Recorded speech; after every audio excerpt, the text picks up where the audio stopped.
Welcome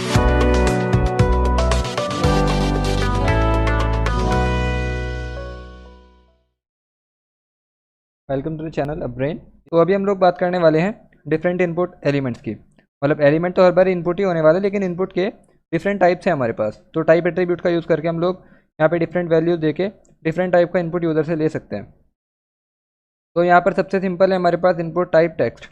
इसमें तो आपके पास हर तरह का टेक्स्ट वैलिड है, मतलब यहाँ पे आप कोई भी टेक्स्ट लिख सकते हो, कोई प्रॉब्लम नहीं है। तो और होते हैं हमारे पास, लाइक हमने यहाँ पे कहा, देखिए पहले इनपुट से पहले हम लोग बात करते हैं लेबल के बारे में। क्योंकि आपने यहाँ पे इनपुट बताया है, ठीक है, इनपुट बॉक्स दिख रहा है यहाँ पे, लेकिन यूज़र को कैसे पता चलेगा कि उसे यहाँ पे क्या फिल करना है। तो उसके लिए देखो आपके पास दो ऑप्शन है। सबसे सिंपल वाला तो ये है कि आप यहाँ पे एक प्लेस होल्डर लिख दो, और प्लेस होल्डर में आप जो भी वैल्यू लिखोगे, लाइक मैंने यहाँ पे लिखा फर्स्ट नेम और मैंने सेव किया, तो यहाँ पे कुछ इस टाइप से दिखेगा। फर्स्ट नेम यहाँ पे लिखा है, ठीक है। मैं जैसे यहाँ पे टाइप करूँगा ये गायब हो जाएगा, राइट। लेकिन इससे बेटर वे हमारे पास ये है कि हम प्लेस होल्डर के बजाय यहाँ पे यूज़ करें लेबल। अब लेबल का बेनिफिट क्या है, मान लो अगर मैं यहाँ पे डायरेक्ट पैराग्राफ टैग का यूज़ करके लिख देता हूँ फर्स्ट नेम, सेव किया, तो ये कुछ इस टाइप से हमें दिख जाएगा। तो हम लोग ऐसे भी यहाँ पे हमने लिख दिया फर्स्ट नेम, यूज़र को समझ आ जाएगा ये फर्स्ट नेम है। और नहीं तो हम लोग अगर पैराग्राफ टैग की जगह स्पैन टैग यूज़ करते हैं और यहाँ पे हमने लिखा फर्स्ट नेम, तो यहाँ पे कुछ इस टाइप से दिख जाएगा। लेबल की तरह ही दिख रहा है ये भी, लेकिन हम लोग इसे यूज़ नहीं करेंगे। उसका रीज़न क्या है, उसका रीज़न ये है कि यहाँ पे लेबल ज़्यादा सेंस बनाएगा यूज़ करना। देखो पहले मैं स्पैन टैग के बारे में बताता हूँ, आप लोग को शायद मालूम नहीं होगा स्पैन टैग क्या है। देखो जैसे हमने यहाँ पे अगर पैराग्राफ यूज़ किया एक, और पैराग्राफ में हमने मान लो एक ही वर्ड लिखा, जस्ट लॉरेम लिखा हमने, इसके अलावा कुछ नहीं लिखा यहाँ पे, तो देखो क्या होगा, लॉरेम हमने जबकि एक ही वर्ड लिखा है तभी ये पूरा स्पेस लेगा, यहाँ से यहाँ तक लेफ्ट टू राइट ही पूरा कंप्लीट एक ब्लॉक का स्पेस लेगा। हम लोग इन एलिमेंट्स के बारे में CSS में भी बात करेंगे, लेकिन अभी मैं आपको दिखाना चाहता हूँ कि अगर आपको इस तरीके का कुछ रिक्वायरमेंट हो तो आप पैराग्राफ की जगह क्या यूज़ करोगे वहाँ पे। तो अभी अगर हम लोग पैराग्राफ के ऊपर ओवर करते हैं, तो देखो पैराग्राफ ने पूरा कंप्लीट स्पेस लिया है, वो है हमारा लेफ्ट टू राइट। तो अगर आप चाहते हो कि नहीं सर हमें तो सिर्फ इतना ही स्पेस लेना है जितना हमारे एलिमेंट को चाहिए, एक्स्ट्रा स्पेस हमें नहीं लेना है, तो वहाँ पे आप पैराग्राफ की जगह यूज़ कर सकते हो स्पैन। अभी अगर मैं स्पैन में यही चीज़ लिखता हूँ ना, अगर मैंने स्पैन में लिखा है लॉरम, या कोई भी एक वर्ड मैंने लिख दिया यहाँ पे, तो इस केस में ये उतना ही स्पेस लेगा जितने की इसकी रिक्वायरमेंट होगी। और ये हमारा नेक्स्ट लाइन में इस वजह से आ रहा है क्योंकि बेसिकली एक फॉर्म कंटेनर है अपने आप में, तो ये फॉर्म की वजह से नेक्स्ट लाइन में जा रहा है। पर मैं अगर मान लो यहाँ पे स्पैन के बाद एक और स्पैन लिखता हूँ ना, तो ये दोनों एक ही लाइन में आ जाएंगे, ये देखो। लेकिन पैराग्राफ के साथ ऐसा नहीं होएगा। अगर मैंने दो पैराग्राफ में सेम चीज़ लिखी,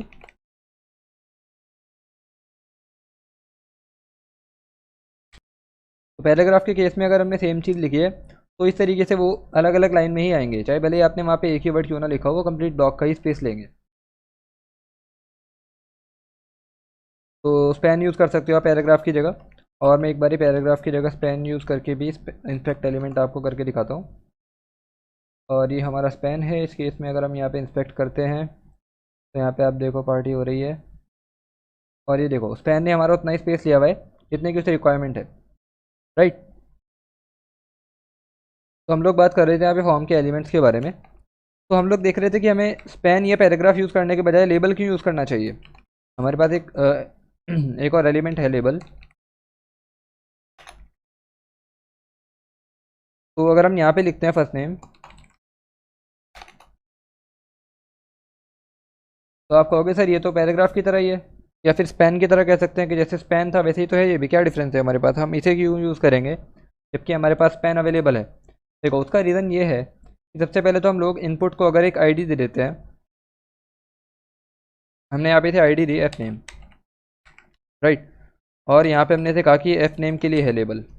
तो सबसे पहली बात तो ये है कि HTML में अब इसकी एक सेंस बन रही है। अब ये जस्ट एक रैंडम टेक्स्ट नहीं है, अब हमने HTML को बताया है, अपने डॉक्यूमेंट को हमारे ये पता है कि ये इनपुट के लिए लेबल है हमारा, राइट। तो सबसे पहली चीज़ तो यहाँ पे सेंस बन रही है। और दूसरी इंपॉर्टेंट पॉइंट ये है यहाँ पे कि जैसे मैंने पेज को रिफ्रेश किया तो देखो अभी यहाँ पे फोकस नहीं है हुआ हुआ। अभी अगर मैं टाइप भी करता हूँ ना, देखो मैं टाइप कर रहा हूँ, यहाँ पे टाइप नहीं होएगा, लेकिन अगर मैं यहाँ पे क्लिक करूँगा तो भी यहाँ पे फोकस हो जाएगा। ये बेनिफिट है लेबल बनाने का, राइट। तो और इस तरह का टास्क हमारे कहाँ पे काम आएगा, लाइक हम यहाँ पे क्लिक करते हैं तो ये फोकस हो जाए, हम लोग इसे चेक बॉक्स में देखेंगे, वहाँ पे काफ़ी यूज़फुल है। तो आप लोग लेबल ऐसे लगा सकते हो अपने सारे इनपुट्स के लिए। लाइक हमने यहाँ पे एक और इनपुट बनाया और हमने यहाँ पे टाइप इसका टेक्स्ट ही रखा और इसमें आईडी रखी एल नेम, ये बेसिकली लास्ट नेम के लिए है। तो हम यहाँ पे लेबल लिख सकते हैं, फॉर है ये एल नेम, और यहाँ पे हम लोग लिखते हैं लास्ट नेम, सेव करते हैं तो ये कुछ इस टाइप से हमें दिखने लग जाएगा। राइट, तो ऐसे हम लोग एक फॉर्म बना सकते हैं। अभी आप लोगों को अगर ये प्रॉब्लम है कि सर ये एक ही लाइन में क्यों आ रहा है सब कुछ, तो आप लोग यहाँ पे ब्रेक का यूज़ कर सकते हो।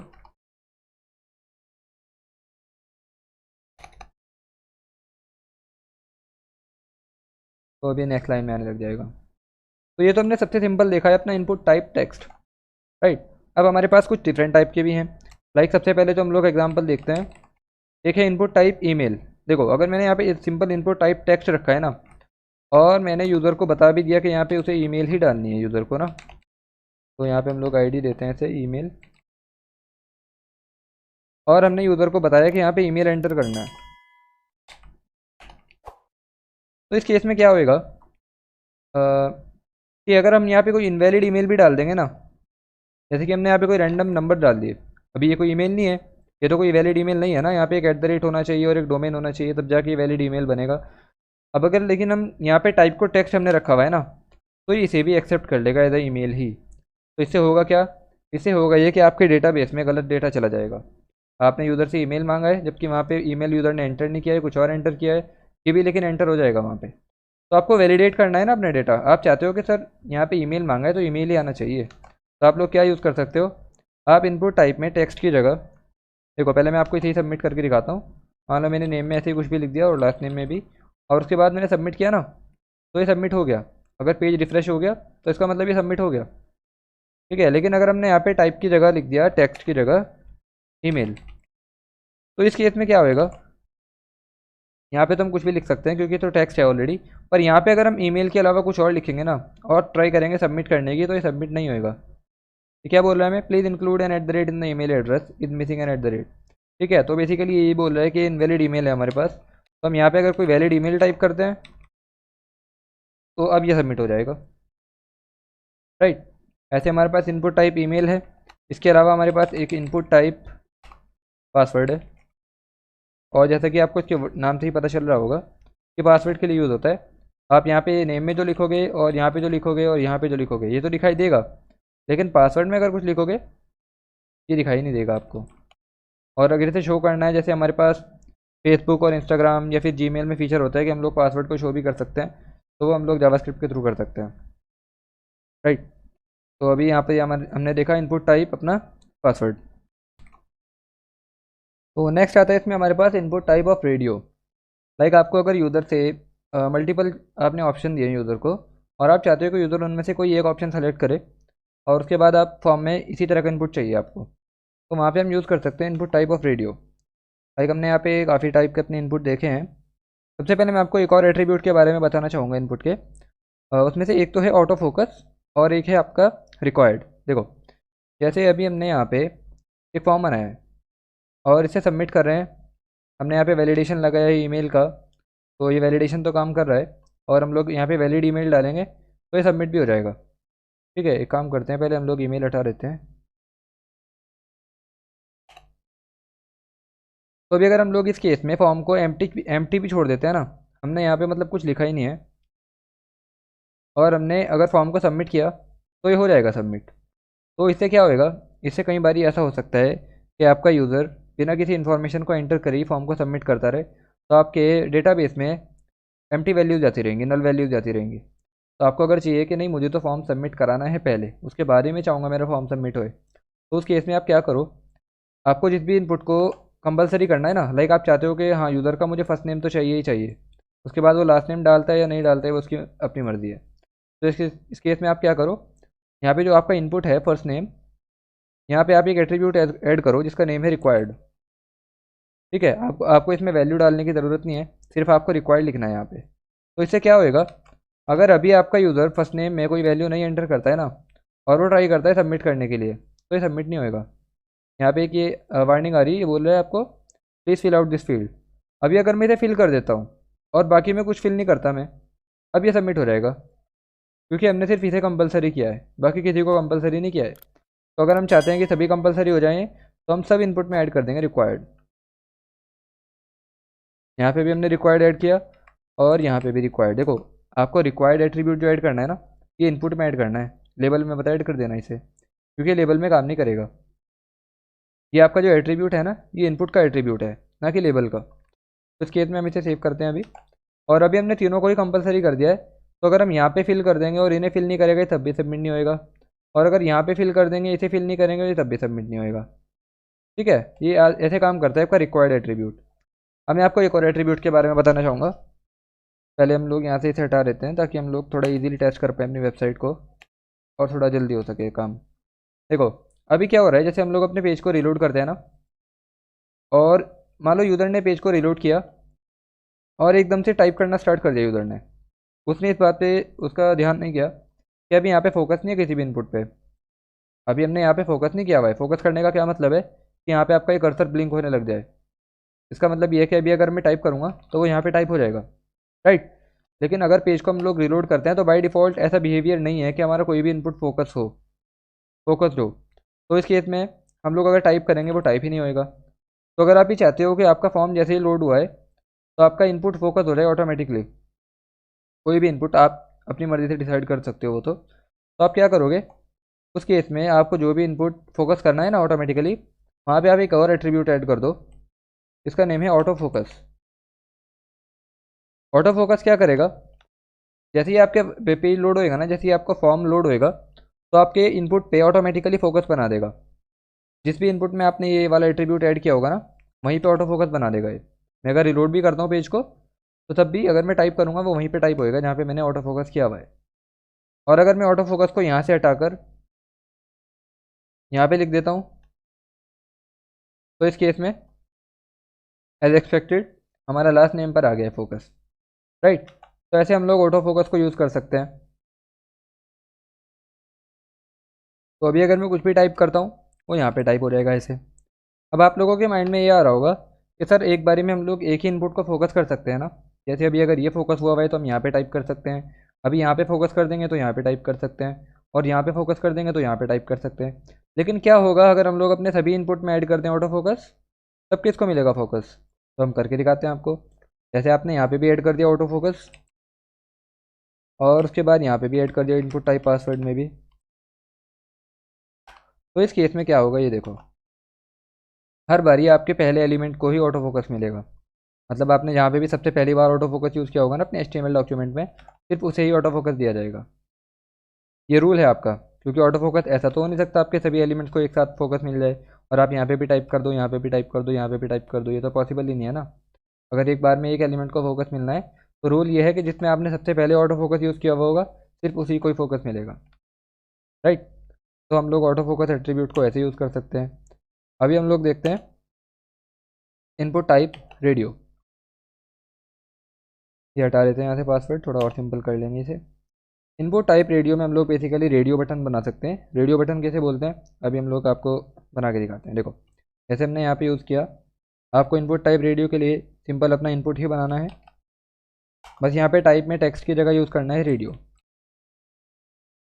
और उसके बाद यहाँ पे आपको लेबल भी बनाना है इसका। तो लेबल बनाओगे तो उसके लिए आपको आईडी भी बनानी है, क्योंकि उसी से यहाँ पे एसोसिएट कर पाओगे। तो आपने यहाँ पे लेबल नहीं, आईडी लिखना है यहाँ पे। तो यहाँ पे हम लोग यूज़र से पूछते हैं कि उसका फेवरेट फ्रूट कौन सा है, राइट। तो हम यहाँ पे लिखते हैं आईडी में पहले फ्रूट अपना एप्पल,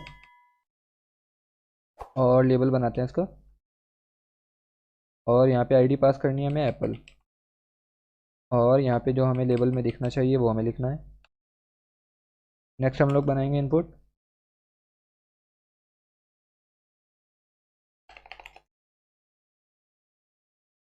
इनपुट टाइप रेडियो हमने बनाया। अभी यहाँ पे देखो हमसे दो एट्रीब्यूट पूछ रहा है ऑटोमेटिकली, ऊपर इसने हमसे नहीं पूछा था लेकिन यहाँ पे पूछ रहा है। अभी नेम किस लिए यूज़ होता है मैं आपको अभी बताता हूँ, पहले आप लोग आईडी लिख दो। आईडी में हम लोग यहाँ पे सेकंड फ्रूट अपना लिखते हैं मैंगो, स्मॉल लेटर्स में लिखते हैं आईडी। ऐसा कोई रूल नहीं है लेकिन कन्वीनियंस के लिए हम लोग स्मॉल लेटर्स में लिखते हैं। तो यहाँ पे हम लोग अभी बनाएंगे लेबल। और फॉर है हमारा मैंगो, और यहाँ पे भी हम लोग लिखते हैं मैंगो। और यहाँ पे इसके बाद इनपुट एक और रेडियो, और यहाँ पे नेम फ़िलहाल हम लोग ऐसे ही छोड़ रहे हैं, और आईडी में लिखते हैं स्ट्रॉबेरी, और यहाँ पे एक और लेबल और स्ट्रॉबेरी।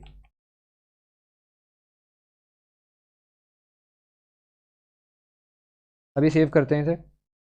और बेसिकली हमें फ़िलहाल ऑप्शन तो मिल जाएंगे, लेकिन हमने यूज़र को एक्चुअल में क्वेश्चन तो बताया नहीं है, तो हम लोग क्वेश्चन के लिए यहाँ पे एक पैराग्राफ टैग यूज़ करेंगे, और हम कहेंगे सेलेक्ट योर, सेलेक्ट नहीं, चूज़ करना चाहिए हमें यहाँ पे, चूज़ योर, या फिर ऐसे लिखते हैं which one is your favourite fruit. Save करते हैं। तो कुछ इस टाइप से हमें इनपुट रेडियो मिलता है, मतलब हम लोग इनमें से बेसिकली किसी एक को चूज़ करके अपना फॉर्म सबमिट कर सकते हैं। अभी मैं आपको बता रहा था कि नेम एट्रीब्यूट के बारे में हम लोग अभी बात करेंगे। नेम एट्रीब्यूट के बिना देखो होएगा ये कि आपने अपने रेडियो बटन के ग्रुप को ये बताया ही नहीं है एक्चुअल में कि वो लोग एक ही ग्रुप से बिलोंग करते हैं। अभी आपने रेडियो बटन्स बनाए हैं जस्ट, और उनके लिए लेबल बनाए हैं, आपने ये तो बताया ही नहीं है कि आप सबको एक ही ग्रुप से बिलोंग करना है, ताकि आप सब में से किसी एक को ही चूज़ कर सके यूज़र। तो इस केस में क्या होएगा कि मान लो हमने एप्पल को चूज़ किया ना, तो हम मैंगो भी चूज़ कर सकते हैं, स्ट्रॉबेरी भी चूज़ कर सकते हैं, क्योंकि हमने एक्चुअल में नहीं बताया ही नहीं कि आप में से किसी एक को चूज़ करना है, तो आप सबको एक ग्रुप में रखना है हमें। तो आप लोग यहाँ पे एक एट्रीब्यूट यूज़ करोगे नेम, और यहाँ पे नेम में आप अपने ग्रुप का नेम रखोगे। तो हमने लाइक यहाँ पे नेम रखा है फेव और फ्रूट। अब यही सेम नेम आपको अपने सभी इनपुट टाइप रेडियो में यूज़ करना है, जिसको भी आप ग्रुप में डालना चाहते हो। तो अभी हमने यहाँ पे नेम फेवरेट फ्रूट रख दिया है, और यहाँ पे भी और यहाँ पे भी। तो अभी देखो हम लोग अगर एप्पल को चूज़ करते हैं ना, तो अब ऐसा नहीं हो सकता कि हम एप्पल और मैंगो एक साथ चूज़ कर लें। अभी मैंने मैंगो को चूज़ किया तो एप्पल से अपने आप मार्क हट गया, अभी मैं स्ट्रॉबेरी को चूज़ करता हूँ तो यहाँ से भी मार्क हट जाएगा। तो ऐसे आप लोग रेडियो बटन्स बना सकते हो। तो अभी अगर मैं आपसे कहूँ कि एक और पेयर बनाओ रेडियो बटन्स का, लाइक हमने यहाँ पे फेवरेट फ्रूट पूछा है ना, अब आप फेवरेट डे ऑफ वीक, किसी तीन, मतलब कोई भी 3 डेज आपको यूज़र को देने हैं, और कहना है कि अपने वीकेंड में से फेवरेट डेज बताओ।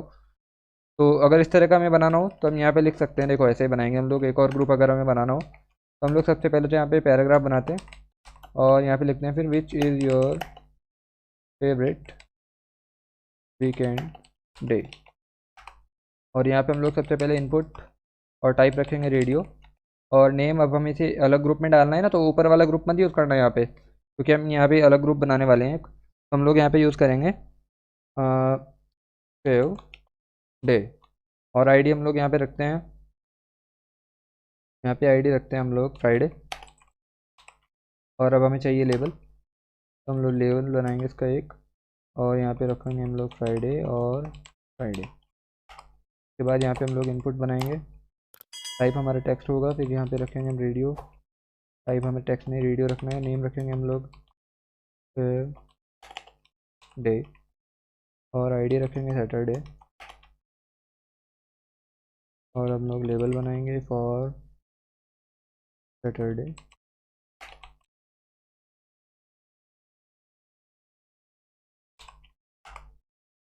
देखो वीएस कोड में अगर आप टाइप को भी मतलब शॉर्टकट से लिखना चाहते हो ना, तो आप लोग ऐसे लिख सकते हो, देखो इनपुट कोलन रेडियो। तो इससे होगा क्या, जब आप लोग एंटर करोगे ना, तो ये ऑटोमेटिकली टाइप को रेडियो फिल कर देगा। तो आप यहाँ पे नेम डालोगे और आईडी, और यहाँ पे हम लोग अब लिखते हैं अपना लेबल, सॉरी, और हमारा संडे। अभी सेव करते हैं सर। तो यहाँ पे हमारा एक और ग्रुप रेडी हो चुका है। अभी हम लोग इनमें से सेव करेंगे, इनमें से चूज़ करेंगे तो कोई भी एक चूज़ होएगा, और यहाँ पे अगर चूज़ करेंगे तो इनमें से भी कोई एक चूज़ होएगा। ठीक है, ये अब अलग अलग ग्रुप को बिलोंग करते हैं ना, तो इन ग्रुप में से कोई भी एक चूज़ हो सकता है, और इनमें से भी। तो अब अगर हम यहाँ पे और यहाँ पे एक एक ऑप्शन चूज़ कर सकते हैं। तो अब आप लोग समझ ही गए होंगे कि नेम में आपका, यहाँ पे आपका नेम जो एट्रीब्यूट है ना, ये काफ़ी इंपॉर्टेंट है। अब मान लो मैंने यहाँ पे नेम में फेव डे की जगह फेव फ्रूट ही लिख दिया, तो होगा क्या, भले ये देखने में यहाँ पे कोई डिफरेंस नहीं आया इनमें, लेकिन होगा ये एक्चुअल में कि आप इन चार में से कोई एक चूज़ कर पाओगे। आपने लाइक यहाँ पे एप्पल चूज़ किया, यहाँ पे मैंगो, या फिर यहाँ पे स्ट्रॉबेरी, इनमें से कोई सा एक, कोई भी एक चूज़ कर लिया आपने। अब जैसे ही यहाँ पे आप फ्राइडे को चूज़ करोगे ना, तो ये यहाँ से हट जाएगा मार्क, क्योंकि एक्चुअली में आपने यहाँ पे नेम में पे फ्रूट यूज़ कर लिया है। तो अब ये तीन और ये वाला इनपुट, ये सब एक ग्रुप में हुए हैं। तो आपको ये ध्यान रखना है।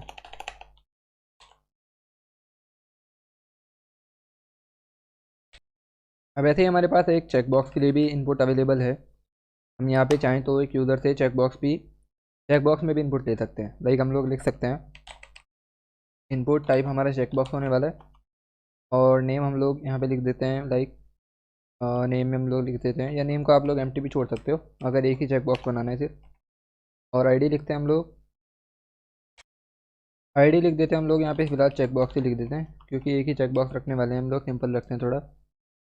तो लेबल हम लोग यहाँ पे लिखेंगे अभी। देखो यहाँ पे अगर मैं लेबल की जगह सिर्फ पैराग्राफ यूज़ करता हूँ ना, और यहाँ पे मैंने लिखा, या पैराग्राफ की जगह स्पैन यूज़ कर लेते हैं, आर यू अबव 18। अभी सेव करेंगे अगर, तो यहाँ पे अगर हम देखो अभी दिख रहा है ना ये, लेकिन यहाँ पे हम लोग ब्रेक लगा देते हैं पहले। तो